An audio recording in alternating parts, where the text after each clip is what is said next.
Alabi bafa ba Shalom 256 oyagala bagambayo kinga kuba lunaku lwaleero tuli maaso ga Luzira prison ogenze nolabako ku mukama waffe tujja namuyita mukama waffe kuba ye nannyini wa channel eno Shalom mulabye ekinsanyusiza nti mugumu yakkiriza omanyi bw'ojja Luzira wano kyendabye obwo oyagala ofuna emirembe kkiriza nti ndi musibe kati yakkiriza nti musibe ne tusaba nti agenda kuvaayo ate ekyendabye kumuggyako kiviiri ate yanyumye mwattu viiri yakiggyeko kati wabanga ekyana ekito kiviiri bakimuggyeko alabika ng'omwana omuto naye katumusabire aveeyo bamuwe bbeero awoze ng'ava bweru ajja kujjanga mu kkooti kubanga simusawo seyatta muntu teyabba tewaliwo ensonga eyinza mugaana kudda mu kkooti ajja kujjanga reporting nga bwe banaabamwetaagidde. Abantu bangi bo balowooza mu ddagala lyaffe ery'obutonde okuva edda abantu bakozesanga nkola ya kizaala ggumba. Mu India omuti guno gukozesebwa nnyo nga enkola eya family planning. Ate era naffe ku Biva Organic bangi batya okutubuuza temirayo nakyo family planning ku Biva Organic tugukozesa omuntu tujja ne tumulagirira bulungi bw'asobola okugukozesa ate enkozesa yaagwo nnyangu oil ono ayamba nnyo okukola ng'enkola ey'ekizaala ggumba ate nga yeesigika omuntu etajja kuleeta side effect era gwe omukyala ayina mugamba nkozeseza enkola endala ate nezintiisa ni muti ono mulungi nnyo okukola nga birth control method ate eri reliable kubanga properties ze tezina bwe za affectinga reproductive system ate mbwofuna ebizimba ate ozibikira enseke ate akuyamba n'okukelenzinga woyagala okuddiramu okuconcevinga tekikutwalira na budde kuba kikola boss ku basajja n'abakyala okusobola okukola nga spermicide kati gwe munaffe abadde teekateeka babadde ayagala okuba n'enkola yonna munakyo therapies osobola ate okukozesa ebintu ebibwa naye Luzira kyendabyo nti waliwo empisa at least abasirikale b'amakomera ate bakyalina ku mpisa okusinga abasirikale abalala bonna mu kkomera no bakyatwala balina omwoyo gw'eggwanga ng'abasirikale bakola omuli bwabwe mu butuufu bwagwo teri nguzi teri kiwabula buli kimu bakikola mu budde bwakyo kusinziira gw'osooseewo ani asembyeyo nosimba layini ne bunolaba abantu bakukwata mbu tutwala ku sipiidi yes bw'omuntu omulaba mu ngeri yonna n'abalala mbasaba beeyisiwe batyo naye Shalom abawagizi be bonna bagamba nti mugumu yakkiriza obusibe katusabe akomewo mu kkooti wiiki ejja tulabe nga tumweyimirira. Kati mugenzeeko eri waggulu wali waggulu tugenze tubadde ngenze kulaba Waiswa Mufumbiro Edi Mutwe nga ngenze kulaba ku basibe bannuuku bonna naye akavuyo akali eyo situbalabye layini nene nnyo nnyo ngeri ndowooza gye tugenda mu Christmas ate obudde ndaabugenze kanyina we ngenda okukuyimba ka campaign emisana buno nindaga obudde bwengendako nja kuddolanga Christmas ewe era tweyanziza nnyo nnyo kanso nkusanza no ku kkooti kyekigenda mu maaso ku nsonga za musibe waffe Shalom neyanziza nnyo neyanzeege tukimanyi bulungi nti muganda waffe Shalom yali mandingibwa Luzira okutuukira ddala ng'ennaku z'omwezi 30 nga looya we twasazeewo nga nkwatagana ne famire mukyala we n'abantu abalala mikwano gye gyonna twasazeewo tuteekewo embeera okulaba nti Shalom taliira Krismasi Luzira kubanga amateeka gamutwala nti omusango tegunnamusinga era yalibadde wa ddembe mu festive season eno okuba nti yeeyagalako ne famire ye yeeyagalako n'abaana be akyalira ku bazadde be naddala engeri gye kiri nti akyateeberezebwa okuba nti omusango ogwo teyaguzza ateeberezebwa okuba nti tegunnamusinga ate omusango ogwo yateekebwa mu maaso g'omulamuzi yagwegaana kakati mu mateeka omuntu atannaba kusingibwa musango oba oyina eddembe okusaba okweyimirirwa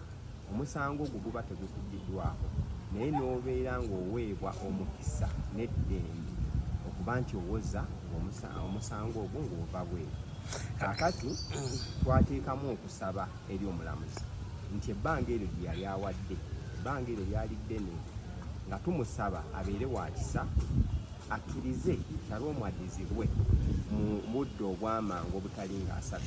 era ebbaluwa eyo twagiwandiika ennaku z'omwezi 15 kooti n'egifuna. Okusaba kwaffe twakuyimiriza ku nsonga nnyingi. Kisookera ddala nti oli omuntu tannasiirirwa, Shalom client waffe tannasiirirwa musango. Ekyokubiri ate yateeberezebwa okuba nti ali innocent. Ekyokubiri kwe kuba nti Shalom alina famire. Kati mama Jaden omulaba ali wano, mukimanyi bulungi Jaden mumumanyi atambula neki ne maama we, naye kati tuli ku kooti mugamba Jaden amuddawo. So Shalom yabadde breadwinner wa famire ye. So mu season eno kitegeeza efamire ye abaagirese matiga ate season eno risk ennyo. So y'ensonga ey'okubiri gye twesigamako. Ensonga ey'okusatu, abantu abasinga mwalaba nti Shalom waliwo n'omukolo gwe yaliko ali asthmatic. Embeera y'obudde ebiseera ebisinga emukosa, era empapula ezo twazitaddeko mu kusaba kwaffe nga tulaga nti engeri omuntu ono ekitwalibwa nti omusango tegunnamusinga kyalibadde kyabwenkanya okuba nti kooti ekkiriza omuntu oyo tazzanga ku musango, tewali musango gwe yali awozezza, tewali musango gwe gwali gumusingisiddwa. Omuntu oyo kooti yalibadde yakisa n'emuyita n'asaba okweyitirwa. So we tutuukidde olwaleero kooti yazzeemu okusaba kwaffe n'ekkiriza Shalom ennaku z'omwezi 23 addizibwe mu kooti ateekemu okusaba kwe okw'okweyimirira. Era empapula zino ze tubadde tukimye tugende tusaavinge Kossi Olweruzira abeere nga akimanyi bulungi nti ennaku z'omwezi 23 era we tuviira wano tugenda Luzira Kossi owa Kampala Rimandi tumuwe empapula zino azifune akakase nti nga 23 Shalom aleetebwa mu kooti tumusabire okweyimirirwa. Era tujja saba ku lunaku olwo omulamuzi abeere wa kisa Shalom amute asobole okufuna eddembe. Alikansoolo ebiti omukyala gwenda byo mu mutimbagano ng'agamba bye muli byonna ebyo byabwewusa era bijja kukola amale mwetondera okuva mu Luzira. Baba n'abata mwetondedde si wakuva Luzira. Ekyo kyogerako kikanso. Kati kooti tekola bwetyo. Mukyalo oyo alina eddembe ye, simumanyi bulungi w'ogamba n'engeri gye biri bya social media oyo yina bw'otegeeza alina eddembe lye okwogera by'alowooza. Naye nze nga looya wa Shalom ensonga kati eriwo eri mu kooti kubanga omukyalo oyo yagenda okuwabira Shalom mu kooti, yagenda okulaba nga ebya social media tebikyakola ki ebikyakola najja mu kooti. Kati kyalibadde kya bugunjufu okuba kya bugunjufu ate nga kyampisa okuleka kooti ekole ogwayo kuba omukyalo oyo tetwagala afuuke muwaabi, afuuke poliisi, afuuke kooti, afuuke mulamuzi, afuuke prison. Kasita yejjako omugugu n'agenda n'aloopa ku poliisi, tukitwala nti kiba kya bugunjufu aleke kooti ekole omulimu gwayo. Era tubulaba naffe tuzze ku kooti twalibadde tugenda eriye naye olw'okuba ensonga yazissa mu kooti tusazeewo tujje mu kooti kati etandika okugaba obwenkanya bweyina okugaba kuba tusuubira kawaayira aka 1029 akasemateeka kagamba kooti zirina okuba nga zikola zeetongodde nga tezitiisibwatiisibwa. Kati kazo kyengezaako okubuuza ekirala aka 1028 yes. Omukyalo oyo nnyini ateekawo omusango takkirizibwa gujjayo. Akkirizibwa okugujjayo naye jjukira omuwaabi wa gavumenti yawaaba state. Kati ye waaba awulira nga ayagadde asobola okugenda n'ayogera ne state n'amuwa ebiragiro omusango ogwo n'akola ki n'agujjayo. Naye kati saawa zino ensonga ezo ziri wa mulamuzi era tetwagala zigenda mu nnyo. Kali mu mbeera y'emu eyo kanso bw'aba yeetonze nga yeetondedde omukyalo nga ye bukyala wagamba bwe bamwetondere omukyalo oyo n'ajjayo omusango tekikolera omusibe ali mu kkomera. Ekyokwetonda si ye priority ya client wange kubanga guno omusango mwe mugenzi okugulaba twali twasaba dda bbaluwa eno giraba twali twasaba dda client waffe omusango kubanga omukyala eyawaaba yali yalaga dda nti alina omusango yali yalaga nti alina omusango ekatwe kati ffe olw'okuprotectinga dignity ya client waffe ne tusalawo tuwandiikire regional DPP fayire yagiyite kubanga omukyalo ono awaabye abadde atambulira nnyo ku fayire eyo nti nja kukuwaabira olina emisango ekatwe ne tusaba office ya DPP fayire eyo we bajja eri batuwe summons client waffe agiye ekole ki reporting era kyatumalako ekyewungula we twalaba nti batuma summons naye ne bajja ne bamukwatira ku Jevaini ensi engunjufu omuntu wajja n'asaba summons oba poliisi we beeyina omuntu gweyeetaaga bamuwa summons waagaana okwereeta ne bamuteekako ki reasonable force ne bamuteekako eryange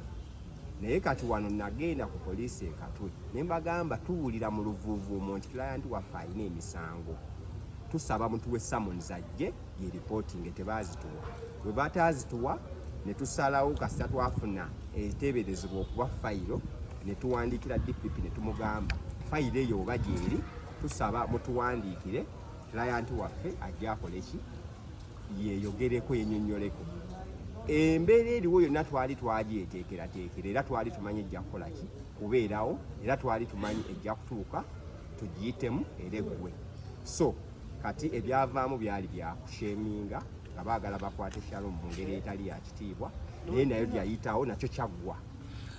so kati ekiriwo kyakulabanga Shalom tumusabira obwenkanya tumusabira okweyimirirwa ennaku z'omwezi 23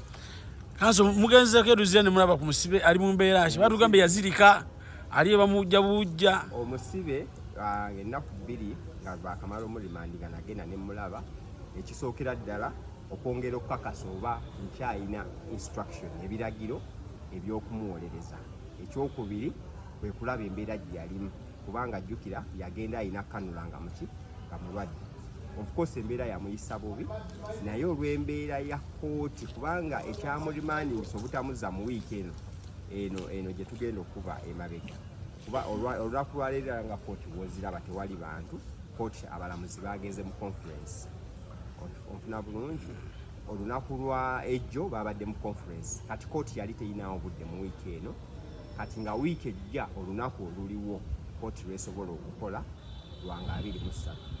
so kyobola beera lwe bakoze ekiri batuwadde kasolo abagamba obukano bwe bateekako bukodyo bw'abalooya kusabirako beyiro yerwaze kimukodyo bwammwe senga yajja ne summons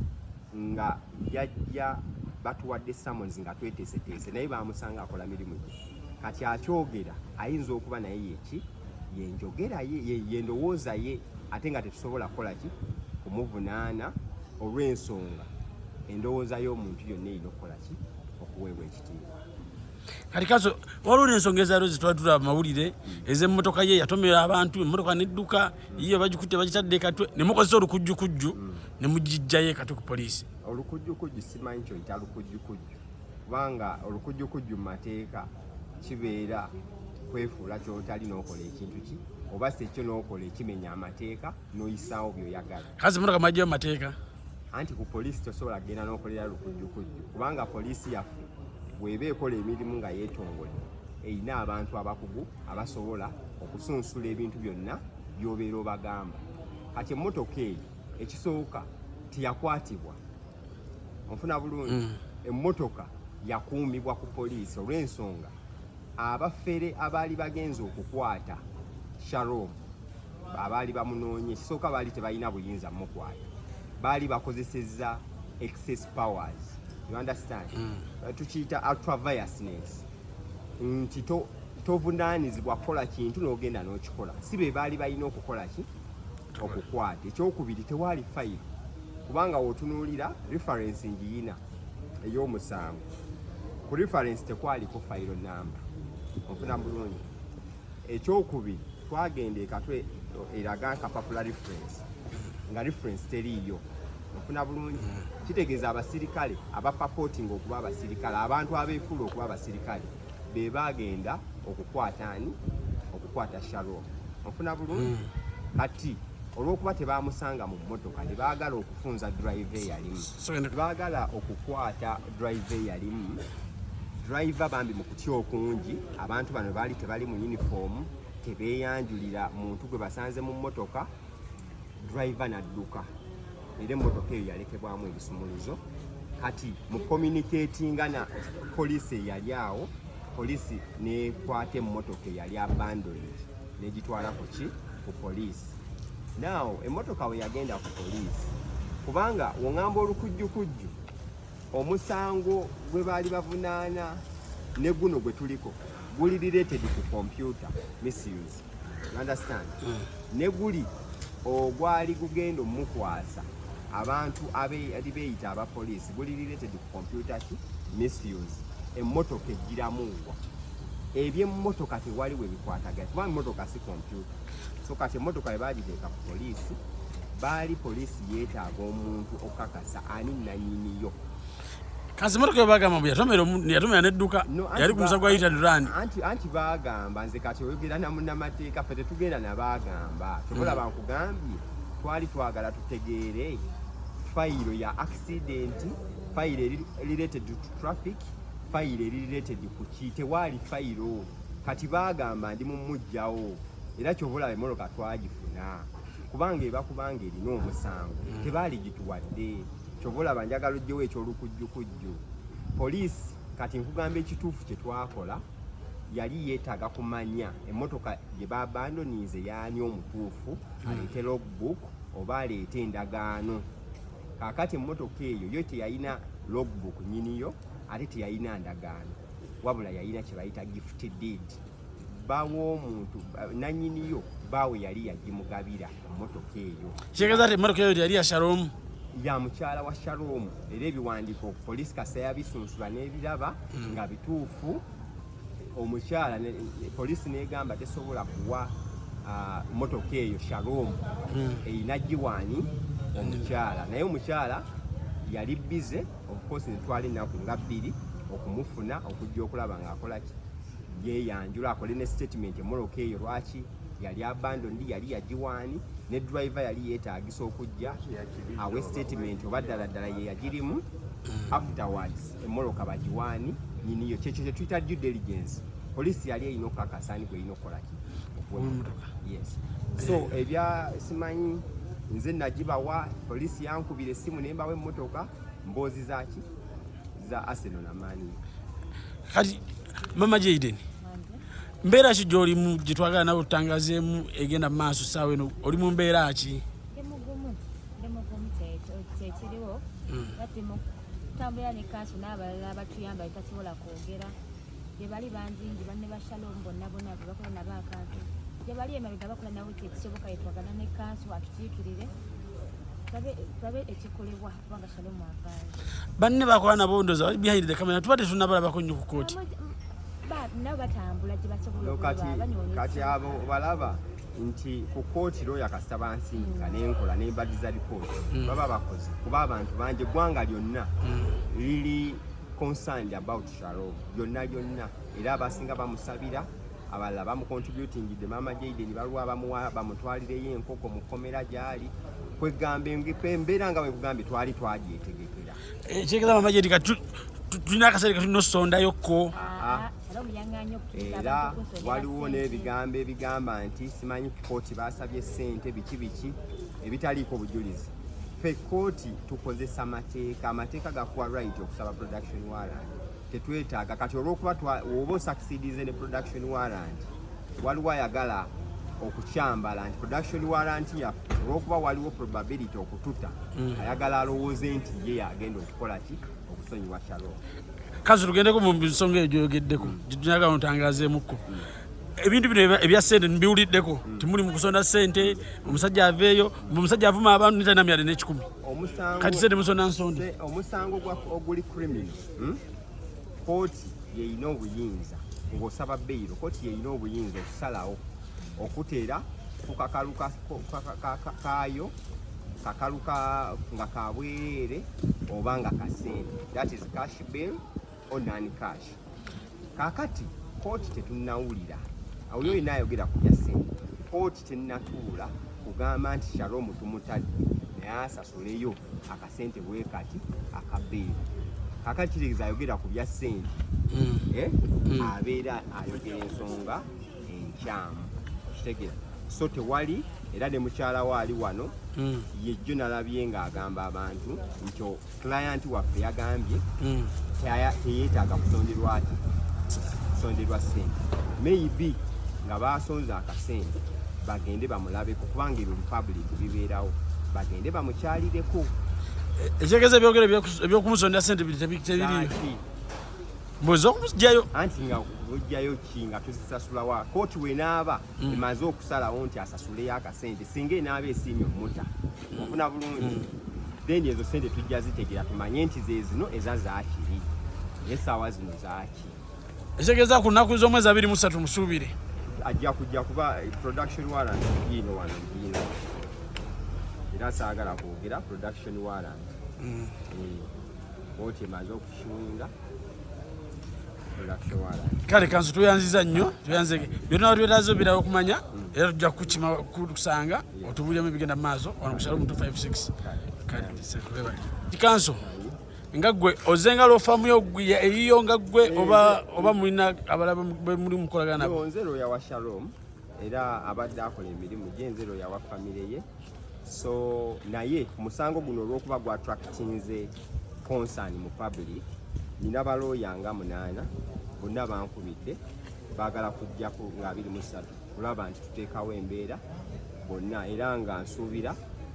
ne kanso muyizi kubanga yesinya waffe asobola okubeerawo kanso muyizi ffenna tumumanyi ayinza okutuliidinga mukole ya application wanabatazze kati tutegedde ensonga ki akasente mulimu kasonda kakusasula balooya no ekyo nagambye saagala kyogera kubanga kugambye bansabye balooya kitegeeza baagala kujja ku Shalom wabwerera tewali looya ajja wano bwe tugenda wayadde ekikumi bonna bajja ku Shalom era oyo yenna nsonda ssente agamba agenda ziwa balooya nedda nze client wange ayina engeri gyansasulamu etali yaki ya public era ne family mukyala we waali bamanyi engeri gye bansasulamu nga nkoze emirimu gyabwe era kizibwa tubulirako contract ya it's a fiduciary relationship nti contract yange nabo nekusifu si ya kusaasaanya